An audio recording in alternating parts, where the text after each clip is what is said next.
Habang tumatagal ay mas nagiging advanced pa lalo ang teknolohiya ngayon pagdating sa mga pangunahing gamit at lalo na din sa mga transportasyon. Ang paglabas ng bagong modelo na naman ng Yamaha, isang motorsiklong scooter na posibleng makasama sa pagpipilian nating motorsiklo sa susunod na taon. Kung ikaw ay nagpaplano pa lamang kumuha o magkaroon ng isang bagong motorsiklo, ay mas maiging malaman mo rin ito. Ang bagong Yamaha X-Force 155, isang na-upgrade na features at specs sa motor na ito ang alamin natin at ano nga ba ang magiging advantage at disadvantage nito kasama ng kabuang presyo at siguradong isa rin ito sa magugustuhan ninyong mga kaibigan dahil sa maraming bagong features na meron na sa motorsiklong ito. Pero bago yan syempre, kung bago ka pa lamang po dito sa aking channel, baka naman kapatid kung pwede ay pakihit ang subscribe at notification bell icon para lagi kang updated sa ating motorcycle news and reviews. Huwag din kalimutan na mag-follow sa ating Facebook page. Inilabas ang bagong modelo ng Yamaha X-Force 155 sa Japanese market kamakailan lang. Ang pagsibol ng makabagong henerasyon ng isang motorsiklo na kung saan ay ipinapakilala na may makabagong youthful design na kalakip ay makabagong features na para sa mga kabataan ngayon. Ang Yamaha X-Force 155 2023 model. Ang pagkakaroon ng mga agresibong disenyo at estilo ng kanyang front face na may daytime running light na makikita sa center position at dagdagan pa yan ng naka-vertical signal lamps na sa ibaba naman nakalagay, sinamahan ng napakaangas na headlight at smooth type windscreen protector nito na mas nagpaangas palalo sa external design at overall features. At ang pagiging convenient naman ito ay hindi rin nawawala sa pagkakaroon naman ng flat footboard o gulay board na tinatawag. Unlike kasi sa ibang unit ng Yamaha, tulad na lamang ng Yamaha Aerox, Yamaha NMAX na may central spine na lagayan ng gasolina, so ang kagandahan naman ng motorsiklong ito ay magkakaroon ka pa ng space na pwedeng paglagyan ng mga gamit o bagay na hindi nakasya sa kanyang compartment storage, at samahan pa yan ng comfortable seats platform na may makapal na foam na parang nakaka-relax namang tingnan.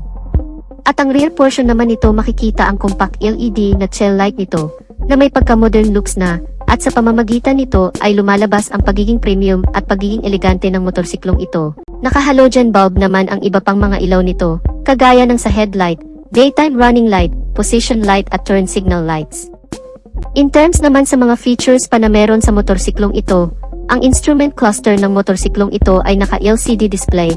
Ang kagandahan naman nito ay may kasama na itong Bluetooth connectivity, na kung saan ay pwede mong ikonekta ang cellphone mo dito, lalo na kapag ikaw ay nagda-drive at may inaasahan kang importanteng tawag or text message, ay mas mabilis mo makikita ang notification sa screen ng instrument cluster nito kapag may na-receive na call or text ang cellphone mo. Kaya mas magiging kampante ka na wala kang mamimiss na mahalagang bagay o mensahe mula sa cellphone mo.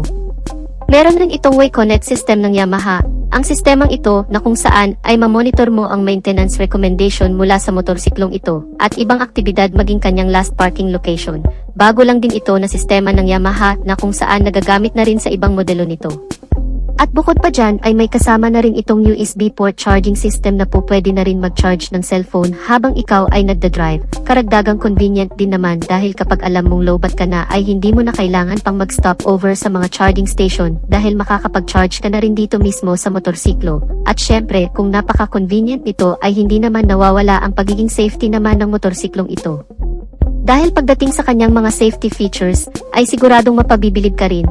Ang pagkakaroon ng advantage sa safety features din kasi ang hinahanap ng marami, lalo na kung ikaw ay baguhan pa lamang sa pagmamaneho ng motorsiklo. Ang pagkakaroon nito ng naka-dual channel ABS sensor, ang isa rin sa ipinagmamalaki ng motorsiklong ito na kung saan ay mas magiging confident ka na rin kung mapatakbo mo man ng napakabilis at bigla mong napindot ang brake lever nito, ay safe na makakapag-brake nang hindi ka tumatalsik o ma-out of balance. At hindi lang yun, isa pang karagdagang sa safety features nito ay ang traction control system naman. Tama po kayo nang naririnig, ang motorsiklong ito ay equipped na din sa makabagong safety features na ito, na kung saan ay magagamit mo naman sa mga kurbadang kalsada, madudulas at matubig na lugar, o kaya naman sa malulubak, dahil sa pamamagitan nito ay may iwasan ang pagkadulas o pagkasemplang dahil binabalansin ito ang ikot ng dalawang gulong sa harap at sa likod. Kaya mas magiging panatag ka pa habang ikaw ay naglulong ride. At speaking sa long ride mga kaibigan, ay talagang mapapakinabangan mo rin dahil ang motorsiklong ito pagdating sa kanyang makina ay powered by 155 cubic centimeter na displacement capacity with single cylinder, naka 4-stroke with single overhead cam, at naka 4 valves na rin ang buong makina nito na mas tumatagal naman sa napakahabang biyahe. dahil ang cooling system nito ay naka-liquid cool type na. At syempre, hindi pa rin mawawala ang Blue Core technology at ang VVA o Variable Valve Actuation na kung saan ay pinapaganda pa lalo ang takbo ng makina at mas pinapatipid na rin ang pagkonsumo sa gas. Ang makina ng motorsiklong ito ay dinagdagan na rin ng isa pang feature na SMG o Smart Motor Generator na ang ibig sabihin ay mas tahimik at smooth na ang andar ng makina nito na hindi na rin maingay ang ugong at isa pa sa kagandahan ng scooter na ito ay hindi na rin ito mausok kaya eco-friendly na rin talaga.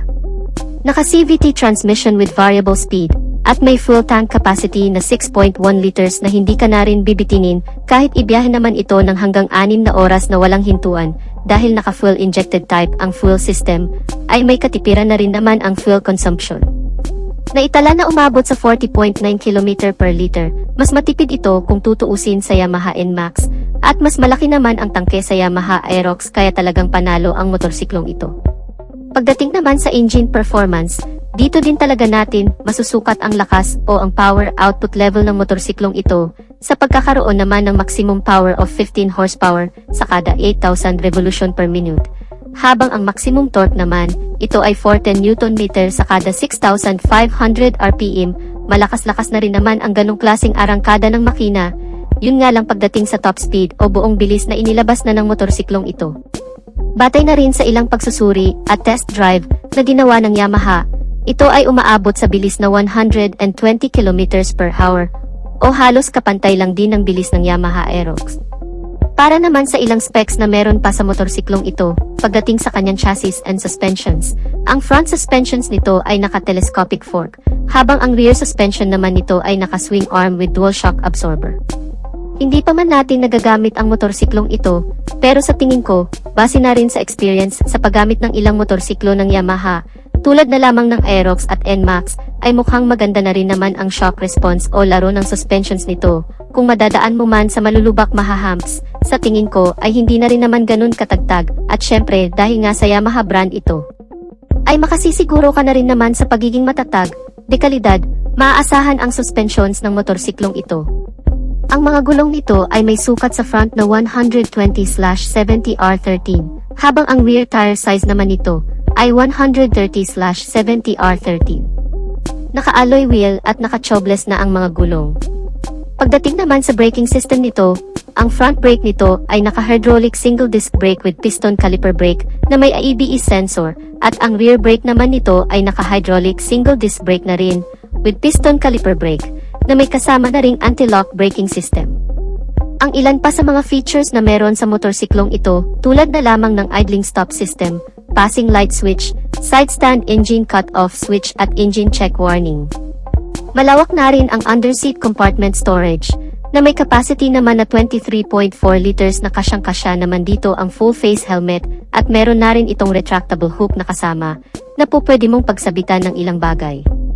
Mayroon na rin itong bulsa sa may console panel at hindi ka na rin mahihirapan kapag ikaw ay magpapagasolina dahil nasa labas na lang din ang fuel access nito o lagayan ng gasolina na mas advisable naman ito kung gagamitin mo pang deliver dahil hindi mo na kailangan pang bumaba ng motorsiklo at tanggalin kung sakali mang may karga-karga sa likuran.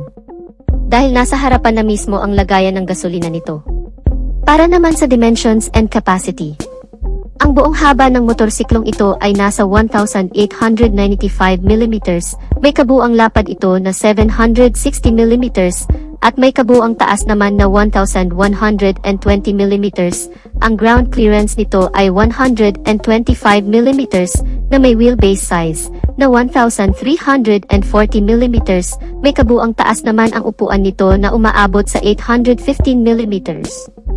Medyo may kataasan, kaya siguro ang tansya ko dito ay kakayanin itong abutin ng hanggang sa 5'3" pataas, so challenging na lang siguro kapag hindi umabot ang height mo dito. Ang buong timbang ng motorsiklong ito ay nasa 130 kilograms. May kabigatan din talaga compare sa other motorcycle scooters.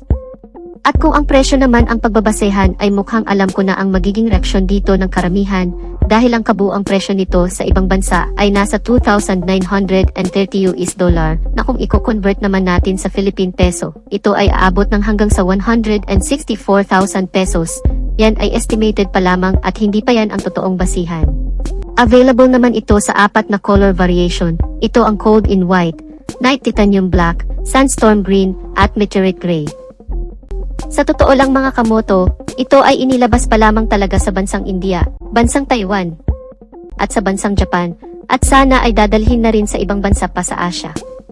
And hopefully, sana dalhin din talaga ito dito sa bansa, kasi sa tingin ko ay medyo nahuli at naungusan na ang Yamaha pagdating sa upgrade ng mga motorsiklo, kaya mas maganda rin sana kung dalhin talaga itong Yamaha X-Force 155 dito sa Pilipinas.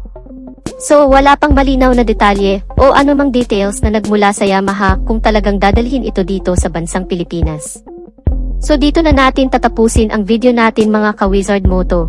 Sana nagustuhan ninyo ang video, at kung nagustuhan nyo ay pakipindot ang like button bilang suporta na rin sa ating channel, at sa mga hindi pa nakasubscribe ay inaanyayahan ko kayo kapatid na mag-subscribe sa aking channel, para lagi tayong updated sa mga videos na i-upload ko pa. Maraming salamat sa walang sawang pagsuporta. Ride safe and God bless.